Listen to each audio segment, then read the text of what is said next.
नमस्कार दोस्तों, मैं सचिन त्यागी और मेरे YouTube चैनल में एक बार फिर आपका बहुत बहुत स्वागत है। और जैसा कि आप जानते हैं कि हम लगभग रोज़ अब एक किसी शारीरिक समस्या पर, किसी डिज़ीज़ पर, किसी बीमारी पर चर्चा कर रहे हैं। तो आज फिर उसी सीरीज़ में जो कल मैंने बताया था कि कल जो लेक्चर मैंने डाला था एलर्जिक राइनाइटिस का, वो 29 था। एक्चुअली वो 29 नहीं, 30th 30वां वीडियो था मेरा। ये 31वां वीडियो है आज। और आज हम जो चर्चा करेंगे वो करेंगे इंसोम्निया, नींद न आना। नींद न आने पर हम देखेंगे क्या कारण है, क्या लक्षण है, आप कैसे पहचानें कि आपको कहीं ये रोग तो नहीं है या फिर नॉर्मली ये प्रॉब्लम है। और फिर इसका इलेक्ट्रोहोम्योपैथी ट्रीटमेंट हम देखेंगे। और उसके बाद फिर दूसरी चर्चा भी है, वो आगे अलग अलग वीडियो में डालते रहेंगे। तो चलिए दोस्तों, शुरू करते हैं इंसोम्निया। हम लोगों ने कभी ना कभी, हम आप सब लोगों ने कभी ना कभी अपने जीवन में नींद ना आना अनुभव ज़रूर किया होगा। बहुत सारे कारण होते हैं, किसी के साथ अप्रिय घटना हो जाए या कुछ चिंतन में आदमी रहे, या कोई एक्यूट डिजीज़ वहाँ पे घेर ले, बुखार के कारण, सर दर्द के कारण। और सर दर्द हो रहा है, आपके पास दवाई नहीं है, रात को सर दर्द हो गया, जुकाम के कारण, खांसी के कारण। तो ये बहुत सारी चीज़ों के कारण हमने कभी ना कभी नींद ना आने को फेस ज़रूर किया है। लेकिन हमने ये देखा है कि वो जो समस्या है नींद ना आने की, वो एक दिन 2 दिन बाद, एक अच्छी नींद आने के बाद वो सब कुछ सही हो जाता है। एक अच्छी नींद से फिर उसके बाद फिर लगातार अच्छी नींद आने लगती है। तो इसको हम इंसोम्निया नहीं कह सकते, इसको हम नींद की बीमारी नहीं कह सकते हैं। इंसोम्निया नींद ना आना तो ज़रूर है, लेकिन इसको हम बीमारी कब मानेंगे, जब ये आपको लगातार हो रही है। और मैं तो ये बोलूँगा कि लगातार 1 हफ्ता 10 दिन तक आप इस चीज़ से पीड़ित हो गए हैं, तो आप समझो आपको इंसोम्निया हो गया है। और तुरंत अलर्ट हो जाइए, आपको उसके उपचार की रिक्वायरमेंट है और आपको तुरंत किसी कंसल्टेंट से मिलकर उसका उपचार करना चाहिए, किसी भी तरीके का जैसा आप चाहते हैं। लेकिन हम तो प्राकृतिक उपचार करने वाले लोग हैं, इलेक्ट्रोहोम्योपैथी में हम वही करते हैं और वही सबसे अच्छा ट्रीटमेंट भी है, प्राकृतिक उपचार ही। असल में हम पहले अगर नींद की बात करें तो नींद एक नेचुरल प्रोसेस है जो हमारे बॉडी की रिक्वायरमेंट होती है। और बहुत सारे काम है जिनको नींद जो है हमारी पूरा करती है। दिन भर की जो थकान है उसको पूरा करती है, उसको हटाती है, ताकि हम अगले दिन सही से फ्रेश होके काम पे जा सकें। प्लस जो बॉडी में एक प्रोसेस होता है रात को आराम करने के वक्त, जहाँ पे एक तरीके से आप उसे बोले रिपेयरिंग का जो वर्क होता है, जो टूट फूट पूरा दिन में सेल्स और टिश्यू के लेवल पे जो डिस्ट्रक्शन हुआ है, उस डिस्ट्रक्शन को पूरा करता है हमारी बॉडी। तो वो काम भी होता है। प्लस जो पूरा दिन आपका पाचन तंत्र ने काम किया है, उस पाचन तंत्र को भी लगभग 8 से 10 घंटे के आराम करने की रिक्वायरमेंट होती है। तो ये सब नींद का प्रोसेस ये है। और हम देखते हैं जब नींद नहीं आती है तो हमें बहुत सारी बीमारियां घेर लेती हैं। खासकर जब नींद नहीं आएगी तो सबसे पहले कब्ज होगा आपको, और कब्ज से फिर सारी बीमारियां बनती हैं, आप जानते ही हैं। क्योंकि जो प्रोसेस है आपका डाइजेशन का वो सही से नहीं होगा, क्योंकि आपको सही से नींद नहीं आई है। तो सीधी सी बात है, जब डाइजेशन सही नहीं हुआ है तो कब्ज तो होना ही है। तो ये हम कह सकते हैं हमारी नींद का बहुत बड़ा रोल है। और इंसोम्निया हम देखेंगे जब लगातार हम नींद से परेशान हो रहे हैं, हमें लगातार नींद नहीं आ रही है, तो हम समझो नींद से जो है वो पीड़ित हो चुके हैं इस बीमारी से, इंसोम्निया से, और हमें ट्रीटमेंट करना है। हम में से ज़्यादातर लोग तो सही नींद आती है, लेकिन ऐसे बहुत सारे लोग हैं। और अब तो ये संख्या जो है लगातार बढ़ती जा रही है, जब से ये जो आधुनिक, जो मॉडर्न लाइफ स्टाइल है, प्लस जो मॉडर्न काम करने का तरीका है। क्योंकि आप देखिए ऐसी चीज़ें भी, ऐसे काम भी होने लगे हैं मेट्रोपॉलिटन सिटीज़ में, जहाँ लोग रात को काम करते हैं, दिन में सोते हैं। 24/7 रनिंग कंपनीज़ हैं, वहाँ लोगों को रात को भी काम करना होता है। और ऐसा नहीं है कि अगर आप रात के बजाय दिन में सोएंगे तो वो ठीक है, नहीं। सच्चाई ये है कि जो चीज़ रात को होनी है वो रात को ही होगी। जो एंजाइम्स दिन में, जो एंजाइम जूसेस दिन में निकलते हैं शरीर में, वो रात को नहीं निकलेंगे।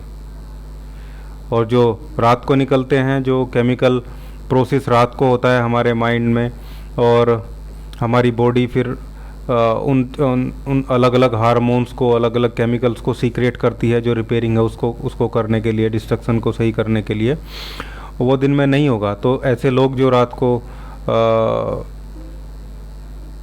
रात की ड्यूटी करते हैं या रात भर जागते हैं, उन लोगों को बहुत सारी प्रॉब्लम पेट की रहती हैं। लेकिन ऐसा नहीं है कि उनकी तो मजबूरी हो गई। अब जो मॉडर्न लाइफ स्टाइल है, उसमें जो न्यू जनरेशन है, जो ग्रेजुएशन कर रहे हैं जो बच्चे, उनकी कंडीशन भी बहुत बुरी हो चुकी है स्थिति। वो रात को 2 बजे और 3 बजे को रात मानते हैं, उस टाइम वो सोते हैं, फिर सुबह 11 बजे 12 बजे वो उठते हैं। और आप देखिए जो समस्या, जो बीमारी पहले 40 साल 45 साल की एज में होती थी, वो अब 25 26 30 साल की उम्र में, आप लोग तो चिकित्सक ही हैं मैक्सिमम जो मेरी वीडियो देख रहे हैं, और मैं भी देखता ही हूँ। मैं देख रहा हूँ कि 25 और 30 ईयर के बीच में लोगों को कंटिन्यूस कोलेस्ट्रॉल हो रहा है, और शुगर हो रहा है, थायराइड हो रहा है, डायबिटीज़ थायराइड, और हार्ट की प्रॉब्लम हो रही है, बीपी।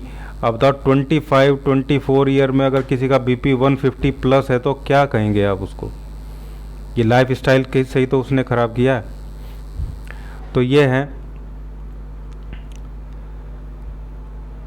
और अब कारण की अगर हम बात करें कि भाई किन कारण से नींद नहीं आती है, इंसोम्निया जो बीमारी जो मैंने बताई है उसके कारण क्या है, तो कारण बहुत सारे हो सकते हैं। इनमें जो मेन कारण है वो है तनाव, चिंता, टेंशन जिसको हम बोलते हैं। ये ज़्यादातर नींद ना आने के जो रोगी हैं, उनमें से 70% जो लोग हैं वो इसी प्रॉब्लम से, इसी वजह से उनको नींद नहीं आती है, टेंशन और चिंता, तनाव की वजह से। दूसरे और भी कारण हैं, जैसे फिर बहुत सारी बीमारी हो गई। मान लो किसी को बहुत ज़्यादा एसिडिटी होती है, उसकी वजह से उसको नींद नहीं आएगी रात को। या किसी को बहुत ज़्यादा दर्द होता है, दांत में दर्द होता है या सर में दर्द होता है। तो ऐसी कुछ बीमारियां हैं जिनकी वजह से वो रोगी जो है रात भर जागता है। और दवाइयाँ लेने से रात को, क्योंकि जब कंटिन्यूस चल रही है तो वो दिन में 2-3 बार ले चुका है, रात को नहीं ले रहा है, या कई बार ऐसी स्थिति आती है कि आराम नहीं होता है उस पर्टिकुलर चीज़ में भी। तो ये सबसे बड़ी तो टेंशन, डिप्रेशन, तनाव, चिंता ही है। फिर ये कुछ बीमारियां हैं। अस्थमा भी ऐसी बीमारी है एक, जिसमें बहुत सारे अस्थमा के रोगियों को रात को ही प्रॉब्लम होती है 12 बजे के बाद। 12 बजे, 1 बजे, 2 बजे उन लोगों को सांस में एकदम से तकलीफ़ होने लगती है और फिर उनको नींद नहीं आ पाती। तो ऐसे रोगी भी जो हैं वो बहुत देखने को मिलते हैं। अब इसमें जो हमारा इंसोम्निया है उसकी हम बात करें तो एक तो क्रोनिक इंसोम्निया बोल सकते हैं आप, एक एक्यूट इंसोम्निया बोल सकते हैं, जो भी हाल फिलहाल में ताज़ा इंसोम्निया हुआ है, बहुत ज़्यादा दिन नहीं हुए हैं, और जिसमें ऐसी है कि कुछ हफ्तों तक नींद नहीं आई किसी को, 1 महीना नींद से प्रॉब्लम है, वो 2 महीने से प्रॉब्लम है, 6 महीने से नीचे के जो भी हैं उनको आप एक्यूट ही बोलेंगे। लेकिन जो इस समस्या से 7-8 महीने, 1 साल से जूझ रहा है, वो समझो क्रोनिक स्थिति में जा चुका है और उसको बहुत सारी प्रिकॉशन, बहुत सारी चीज़ों की रिक्वायरमेंट है, जिससे उसको जो नींद है वो आनी ज़रूरी है। ऐसे चीज़ें उसे करनी है जिससे उसे नींद आए। उसमें इलाज भी है, वो मेडिटेशन, दूसरी चीज़ें भी हैं, वो अभी मैं लेटर ऑन सेशन में डिस्कस भी करूँगा। अब मैंने वैसे तो बता दिया कि कैसे हम पहचानें कि भाई हमें ये बीमारी इंसोम्निया हुई है या नहीं हुई है। अब इसमें हमें ये देखना है कि जो नींद है वो आपको किस टाइम आप सोने के लिए जा रहे हैं और किस टाइम आपको नींद आ रही है। कुछ लोग बोलेंगे कि मुझे नींद नहीं आ रही है, लेकिन आप 12 बजे खाना खा रहे हैं रात को, फिर 2 बजे तो आपको नींद आनी है, सीधी सी बात है। तो आपको लाइफ स्टाइल की प्रॉब्लम है। हो सकता है आप जिस दिन लाइफ स्टाइल आप अपना लाइफ स्टाइल सही करें तो उसके 1 हफ्ते बाद से आपको नींद आनी शुरू हो जाए, मतलब बड़ा डिस्ट्रक्शन आपके माइंड में, आपके न्यूरॉन्स के लेवल पे नहीं हुआ है। क्योंकि जब ये बड़े लेवल पे चला जाता है, अब जो माइंड में न्यूरॉन्स होते हैं जिनसे दिमाग बनता है, तो फिर प्रॉब्लम हो जाती है, फिर ये डिप्रेशन की तरफ ले जाता है आदमी को, जहाँ से फिर वापस लाने में बहुत टाइम लग जाता है। फिर उसमें बहुत सारी सपोर्ट, बहुत सारी मेडिकेशन, बहुत सारी चीज़ों की रिक्वायरमेंट होती है। तो उस स्थिति से बचना है और पहले ही हमें सही कर लेना है। तो ये था, इसके कारण नॉर्मली हमने बता ही दिया। अब अगर मैं इसके उपचार की बात करूं, ट्रीटमेंट की बात करूं, तो इसमें हमें केवल मेडिसिन ही नहीं, मेडिटेशन की रिक्वायरमेंट भी होगी। 2 सपोर्ट इसमें चलनी ज़रूरी हैं, और प्लस कुछ घरेलू चीज़ों की रिक्वायरमेंट भी, जो मैंने देखा है बहुत सारे केसेस में, कई बार हम भी यूज़ करते हैं फैमिली में भी, तो उन चीज़ों से फ़ायदा होता है। पहले हम बात करते हैं कि भाई हमें मेडिटेशन में क्या करना है, योग की जिसकी हम बात करते हैं उसमें क्या करना है, क्योंकि वो बहुत बड़ा रोल प्ले करता है। तो इसमें 2-3 प्राणायाम हैं जो आपको करने हैं, और वो सुबह और शाम आपको 15 मिनट कम से कम करने ही करने हैं। दवाइयों की जो गति है वो बढ़ जाएगी, इससे दवाई जल्दी से आराम करेंगी, बहुत जल्दी से आराम करेंगी।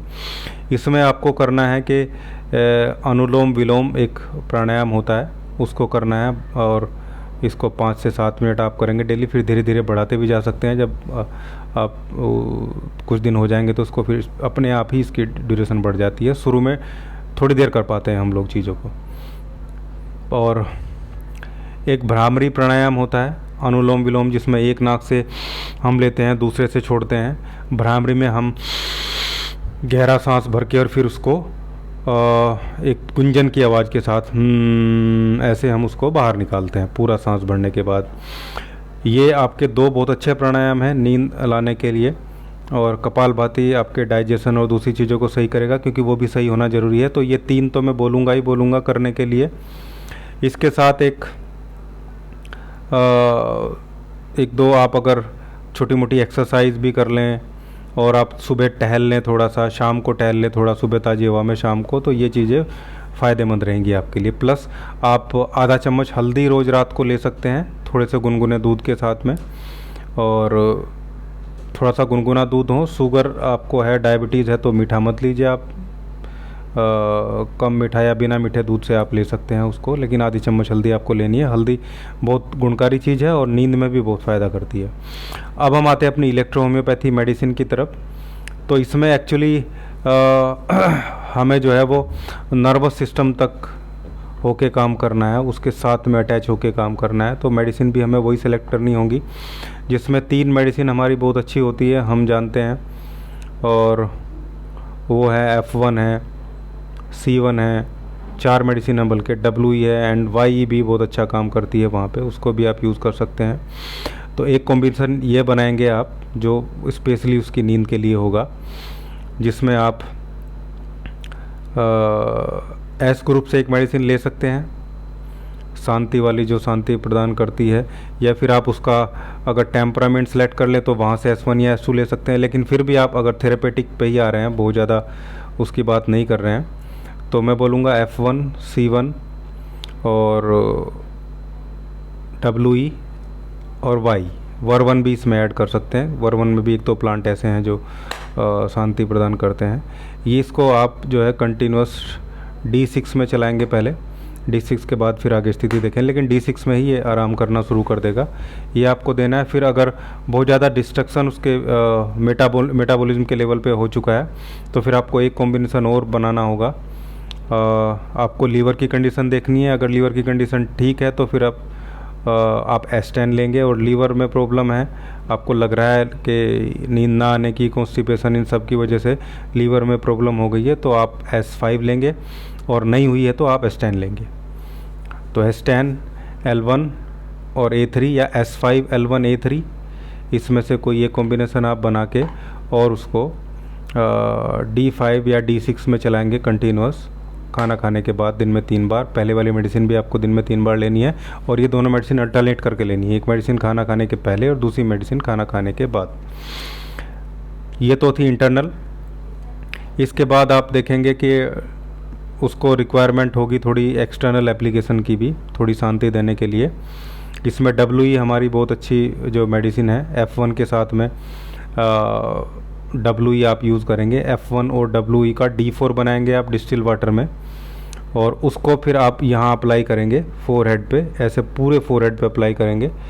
और आप 10-20 बूंद उसकी हाथ में डालेंगे, ऐसे ऐसे ही अप्लाई करें तो ज़्यादा अच्छा है। 10-20-30 बूंद हाथ में डाल के ऐसे हाथ में रख दें, फिर उसको ऐसे यहाँ पे लगवाएं उससे रोगी से, या आप लगाएं खुद ही, तो वो हाथ पे भी रब हो जाएगा, माथे पे भी रब हो जाएगा। फिर यही अगर किसी को बहुत ज़्यादा प्रॉब्लम है तो यही हम स्पाइनल कॉर्ड पे भी लगा सकते हैं।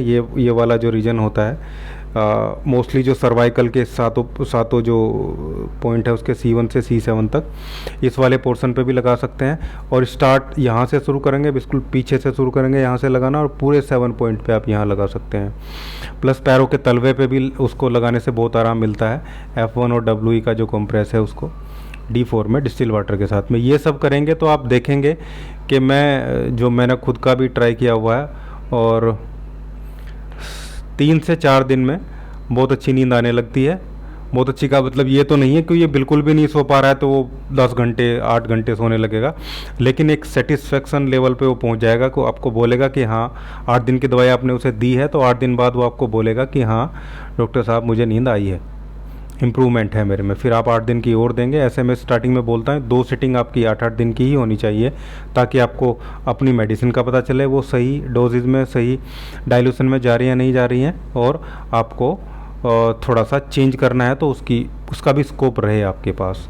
प्लस रोगी पे ज़्यादा लोड भी ना पड़े। अगर आपको चेंज करना है, आपने उसको दवाई दे दी, 500 रुपये 400 रुपये या 300 रुपये आपने ले लिए उससे, और आराम नहीं हुआ, आपने 8 दिन बाद फिर बुलाया और फिर आप उससे पैसे लेंगे, तो कहीं ना कहीं आपको भी बुरा लगेगा और उसको भी बुरा लगेगा। लेकिन आपने 8 दिन की दवाई दी है और किन्हीं वजह से आपको 5 दिन बाद बुलाना पड़ गया थोड़ा चेंज करने के लिए, तो ना उसको प्रॉब्लम है ना आपको प्रॉब्लम है। तो पहली 2 सिटिंग 8-8 दिन की रखिए आप, और उसी में आपकी दोनों सिटिंग में ही बहुत इंप्रूवमेंट हो जाएगा। फिर आगे आप उसको थोड़ा सा डाउन करते चले आइए। इसमें ऊपर जाने की ज़रूरत मुझे लगता नहीं पड़ेगी। कोई डिप्रेशन में है तो अलग चीज़ है, उसके लिए कुछ और चीज़ें भी ऐड हो सकती हैं। अदरवाइज़ आपको अब D6 में आप 1 महीना चलाएंगे, फिर D5 में लेके छोड़ दीजिए, 1 महीना D5 में लेके छोड़ दीजिए, उससे वो सही हो जाएगा। बाकी दूसरी जो प्रॉब्लम है लीवर की प्रॉब्लम है, तो उसमें आपको थोड़ा टाइम लग सकता है। बहुत ज़्यादा फैटी लीवर है, फैटी लीवर में भी नींद की प्रॉब्लम हो जाती है कई बार, क्योंकि फिर अपच होता है, इंडाइजेशन होता है, बहुत सारी समस्याएं होती हैं, मेटाबॉलिज्म सिस्टम पूरा गड़बड़ा जाता है, तो उसमें थोड़ा टाइम है, वो थोड़ा टाइम लगता है उसमें। लेकिन फिर भी ये मान के चलो कि 1 महीने में रोगी जो है वो लगभग अच्छी स्थिति में इसमें पहुंच जाता है। तो ये मेरा वीडियो था आज का इंसोम्निया, नींद ना आने पर, और